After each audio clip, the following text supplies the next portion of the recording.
This is beautiful mobile. It just really, and it's early in the morning. We just really love it here. Hey guys, hope you're doing well. Coach Corsi here. Hey, as we go through this today, I'm going to be talking to you about Philippines' obsession with basketball, and at the same time show you some sights and sounds of mobile and body on, and just hope you really enjoy this video.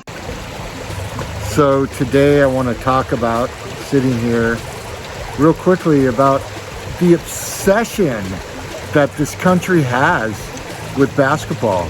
It's called the most obsessed country in the world when it comes to their love for basketball.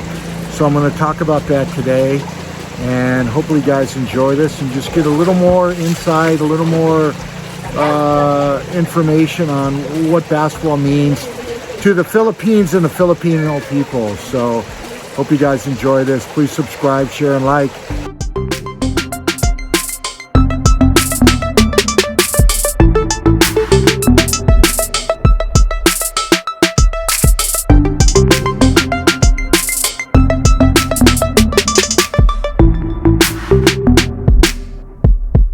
Coach Corsi here, California Philippines Bearcats. So I want to really get into this subject today about why is the Philippines so addicted to basketball. I mean, in this country, they play on grass, they play on soil, they play on sand, they play on pavement, they play on wood. They play in sandals, they play in bare feet, they play in shoes.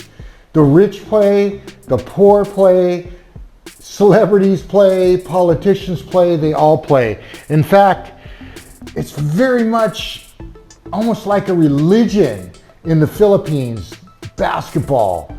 So why is this? And this is interesting.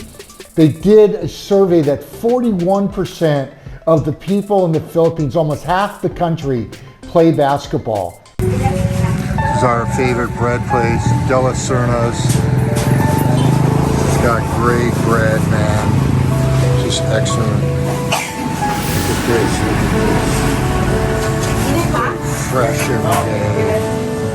Man, incredible. All this bread. 100 pesos. So all this bread for $2. Look at all of it. And we're getting a bunch of it for this lady who's working in the fields that we see every day. We're going to give all this to her.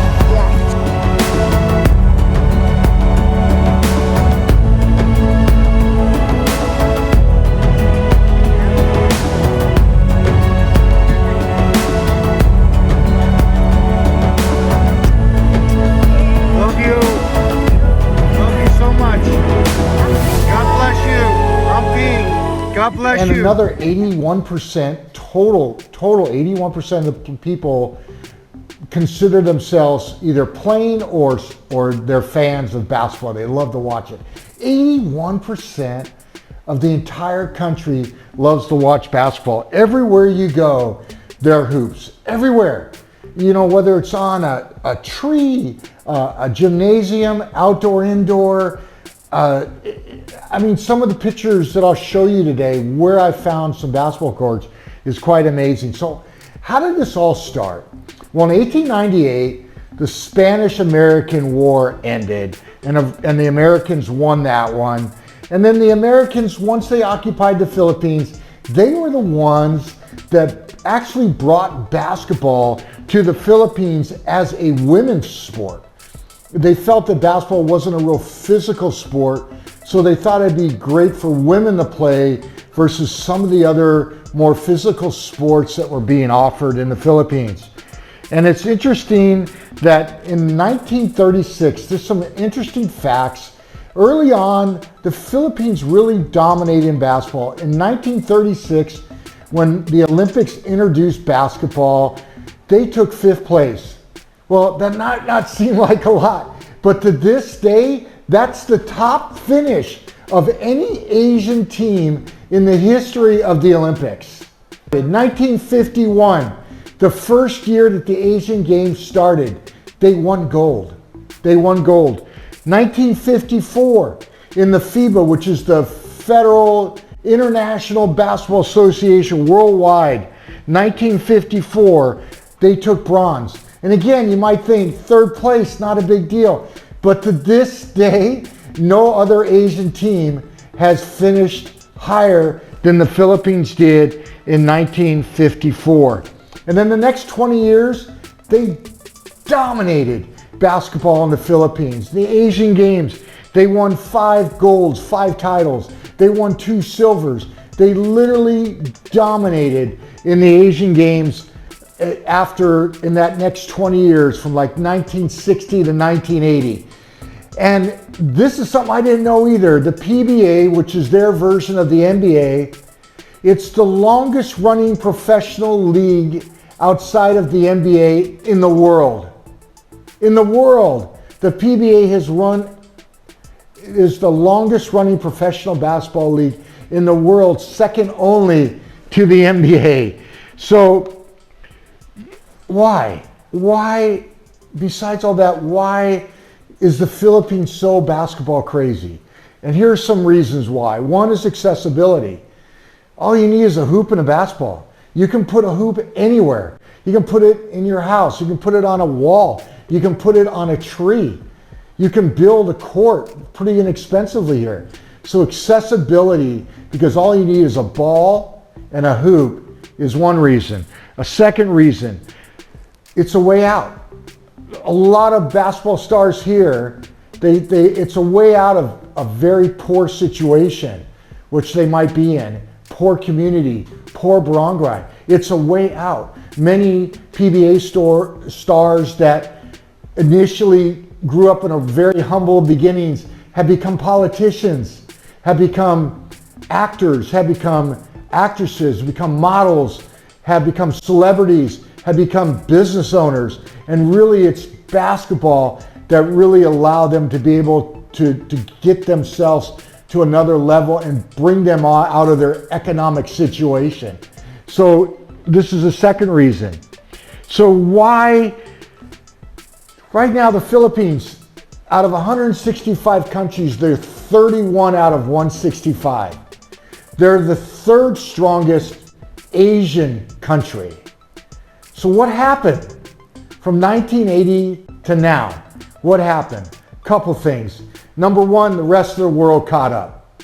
So a lot of countries that weren't playing as basketball as early as the Philippines have caught up with tremendous resources and facilities and trainers, have really caught up and passed the Philippines. Also, in 1960, the average height was like 6 foot to 6'2", which today in the NBA, the average height is 6'8", 6'9". Well, as we know, Filipinos they're not that tall, so they haven't kept up with that growth cycle. So that's another reason why, why are they 31 out of 165? Why aren't they higher? But the future is bright because they have some really great stars coming up that can compete with anybody in the world. Stars like Kai Soto to start with, which they say could be the greatest Filipino-bred basketball player in history and the first one to really make it in the NBA, and not only make it in the NBA, but be an all-star player, a Hall of Famer. And so there's great hope with this 20-year-old, but there's also Solomon Mercado, who's a tremendous PBA player. Terrence Romeo, which they say now might, at this stage right now, at 25 years old, might be the greatest Philippine player, definitely the best Philippine player in this country right now, and the best for shot at the NBA today is Terrence Romeo. And then of course the last one, there's Kobe Paras. Kobe Paras, named after his dad, named him after Kobe. His dad played in the PBA.